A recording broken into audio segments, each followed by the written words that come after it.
Sa patuloy po ng ating balitaan sa ating regional news, patuloy po na bumababa ang bilang po ng mga naitatalang road crash sa Rehiyon 1. Ayon po yan sa datos na inilahad po ng Philippine National Police sa ginanap na Regional Peace and Order Council Region 1 Second Quarter Council Meeting noong Hunyo 22 sa Dagupan City.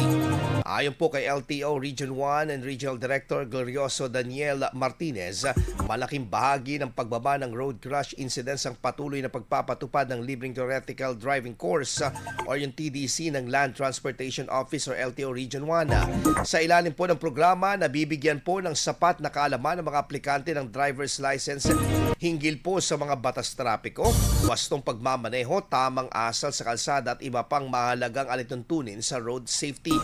Bukod sa bilang o sa libreng TDC, patuloy ding nagsasagawa pong LTO Region 1 ng iba't ibang road safety campaigns at information drives upang higit pang mapalakas ang kultura ng responsableng pagmamaneho sa buong rehiyon.